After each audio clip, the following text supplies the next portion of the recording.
All right, welcome to this session. I'll be looking at the second question in biochemistry, the recent literature that came out. So I'll be looking at the second question that was saying, what is the pH of a 1.1 times 10 to the power negative 8 HCl solution? Then there's a hint here of what they're saying. Use the first year chemical equilibrium knowledge. So we want to find out what is the pH of a 1 times 10 to the power negative 8 HCl that is in the solution. So before anything, I want to point out to say, in fact, let me note, to say important note here. I want first of all to let you know to say the formula for getting the pH of a solution here of a 1 times 10 to the power negative 8 HCl solution is negative log of the hydronium ions. Okay, so I'll keep it very easy and I'll keep it very short. If you don't want to write it in that manner, you can also say the pH is equal to the negative log of the hydrogen ions, which are the H plus ions here. So I want us to take note of two important things here. The first thing is I want us to understand the role that the water is playing in this chemical reaction, and I want us to find out the role that the acid is playing in this chemical reaction, because there's what we're calling the automation of water. Okay, and this automation of water is going to give us an hydronium ion, which is the H3O plus. And then the ionization of the acid, because we know to say we're talking of a strong acid here. So the ionization of the acid is also going to give us an H3O plus.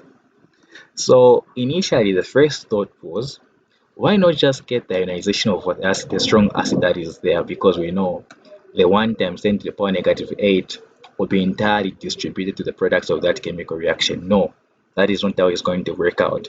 Because when you do that, remember that you're having the water in this chemical reaction, and in that ionization of water, you've got the H3O plus. In that ionization of the strong acid, you've got the H3O plus. So in here, you have to consider the ionization of water, that is the ionization of water, which is the H3O plus, and the ionization of water that is coming from the strong acid. We have to consider them both. So first of all, I'm going to bring out the chemical reaction that talks about the ionization of water, and this is how it works out. So we have the composition of water giving us what? The hydronium ion, and also giving us the hydroxide. And then from the strong acid, that's something that we should note, that HCl is a strong acid and it completely ionizes.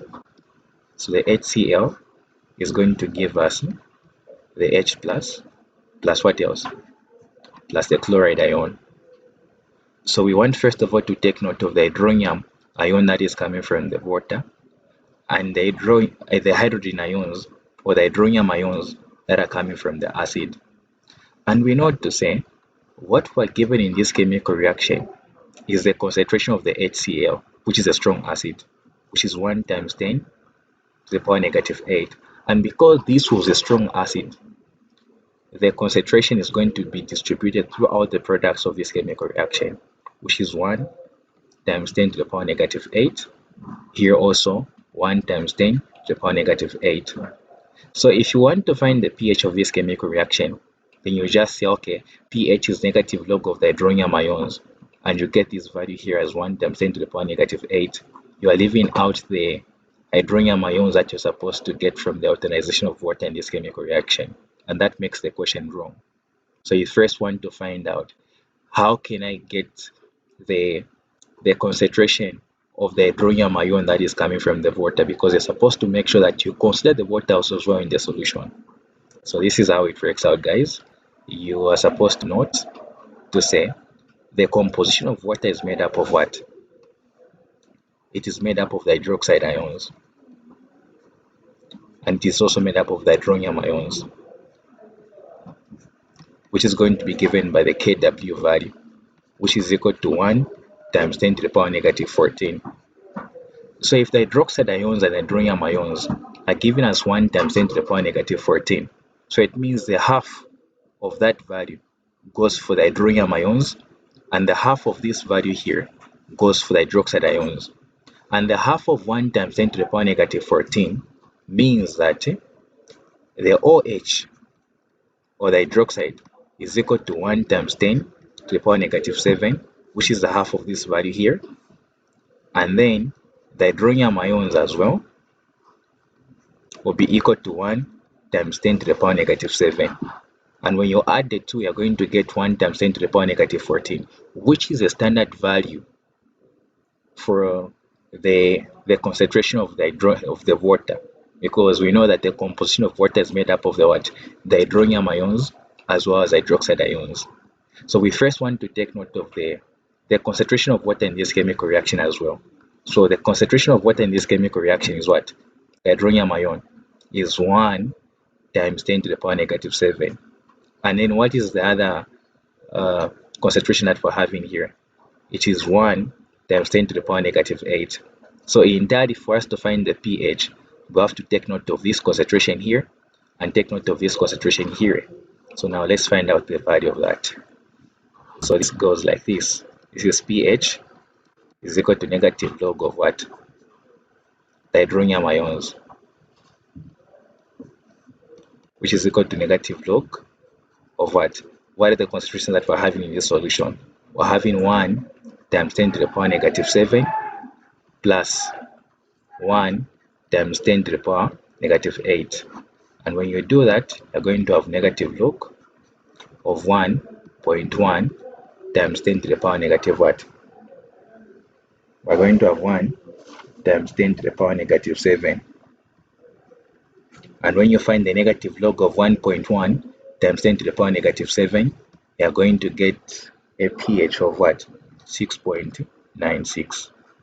So guys, this was the pH that we are looking for in this chemical reaction, and this becomes your answer.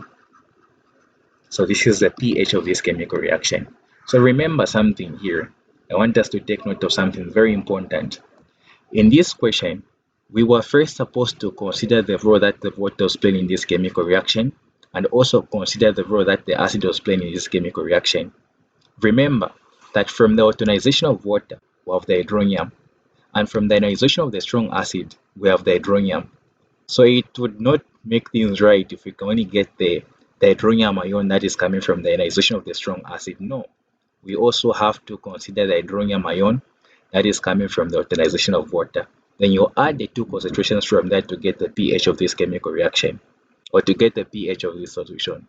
So this is how it works out. So in summary, please let us consider the concentration of the hydronium ion coming from the ionization of water, as well as the ionization of the strong acids. Thank you so much. I look forward to discussing with you in the rest of the questions in the recent tutorial sheet in biochemistry. Thank you.